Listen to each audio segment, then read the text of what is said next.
tarif à chaud, froid, tiède.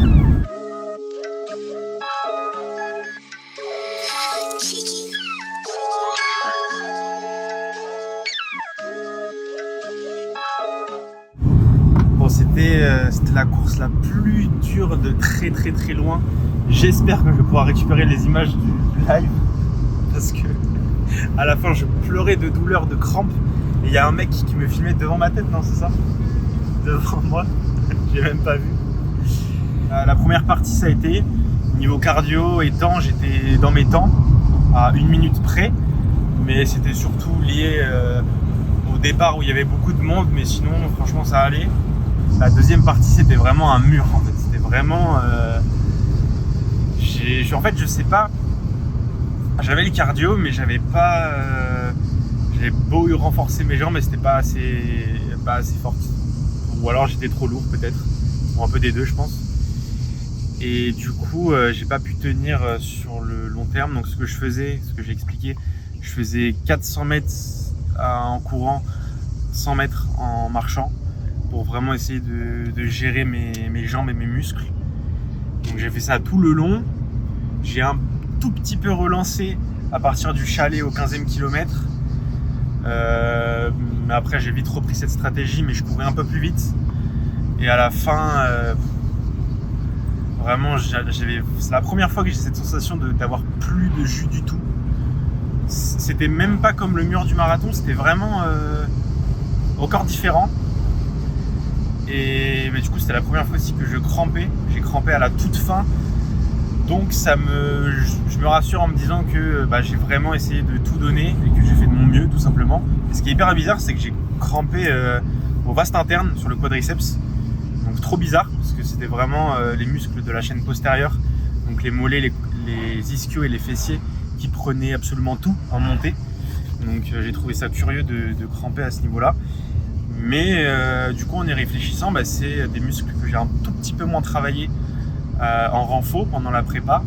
Et aussi c'est vrai qu'il y a des gens qui se préparent toute l'année pour faire cette course et c'est peut-être pas pour rien. Donc 8 semaines je trouve que c'était bien. Et de toute manière j'aurais pas fait plus parce que je déteste totalement la course que j'aurais pas tenu. Mentalement je sais pas si j'aurais pu donner un peu plus, je sais pas du tout. Parce que je me dis que si j'avais donné plus, j'aurais crampé plus tôt. Donc j'aurais terminé en marchant dans un très très mauvais état. Et là, 2h20 et 58 secondes. Donc c'est 20 minutes de plus, 21. Mais je suis quand même fier de moi, j'ai été au bout. J'ai été au bout. Donc on verra le prochain.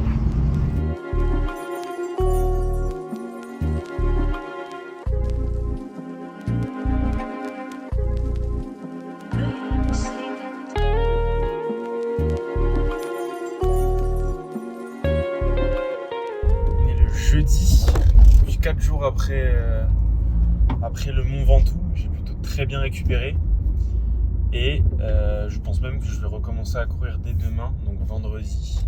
Quels vont être les prochains objectifs? Ils sont assez simples. Déjà j'ai 2 dates, dont une en septembre, donc c'est pas dans très longtemps, pour faire un semi-marathon, mais cette fois-ci sur plat. Et mon objectif, ça va être un objectif de temps.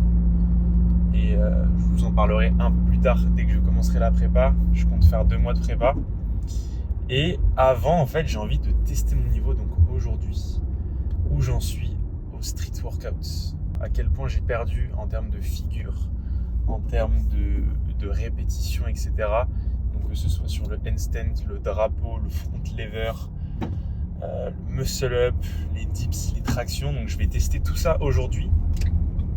Et ça me servira de base en fait pour me faire une prépa et essayer justement d'allier la course et le street workout pour essayer de progresser au maximum dans les deux.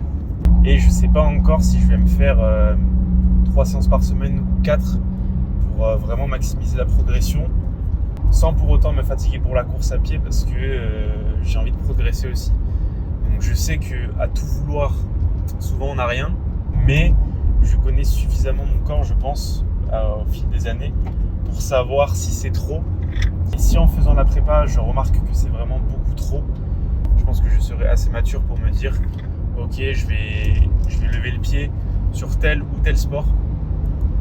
C'est pour ça que je suis en pleine période de réflexion pour savoir si je fais 3 ou 4 séances de course à pied par semaine, parce que la problématique c'est que 4 séances c'est chiant de fou.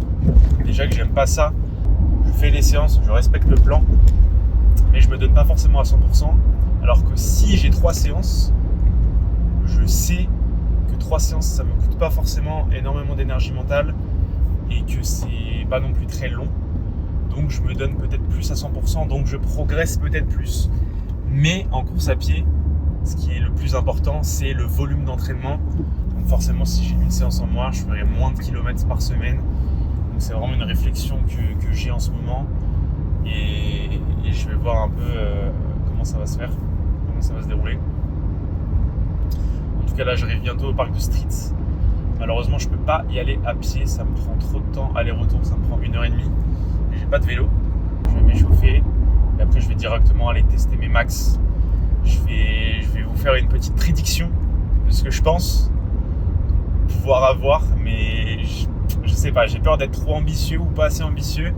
Je sais pas du tout quelle va être ma forme du jour, dans quel ordre je vais faire les exercices pour vraiment essayer de voir ce que je vaux. Donc on se retrouve au niveau du parc à l'échauffement et on va voir, hein. On va voir ce que je vaux dans ce jeudi 10 juillet 2025. Je me suis échauffé et j'ai déterminé l'ordre dans lequel je vais effectuer ce test. Donc je vais commencer par les handstands. Je vais faire une épreuve pour voir combien de temps je le tiens, pour voir combien de répétitions de handstand push-up j'arrive à faire sans le mur, donc en équilibre. J'espère tenir minimum 30 secondes en équilibre et faire, je pense que je ferai que 2 répétitions handstand push-up malheureusement. Ensuite je vais faire le front lever. Front lever, honnêtement, si je fais 5 secondes c'est déjà énorme. Le drapeau, si j'arrive à le tenir une demi-seconde, ce serait fou. Muscle up, si on n'est pas trop regardant de la forme, je pense que je peux arriver à aller chercher 7 muscle up.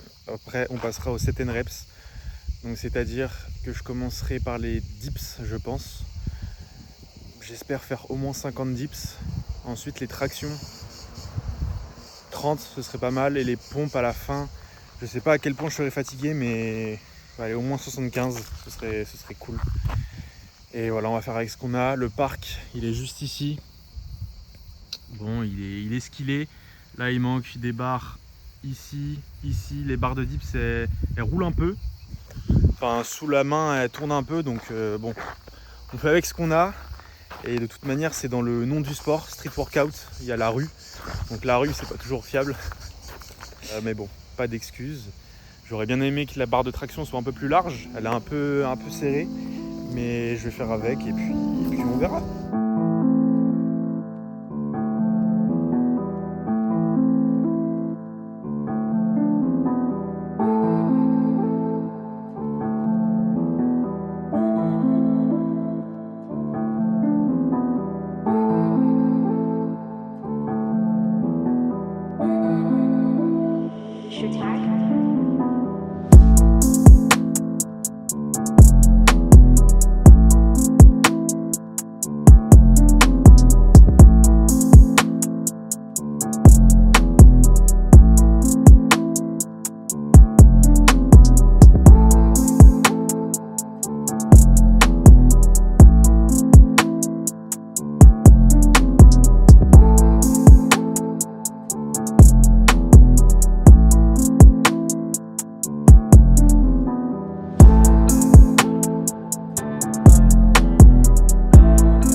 Je viens de finir la séance, assez mitigé, mais bon, je m'y attendais un peu.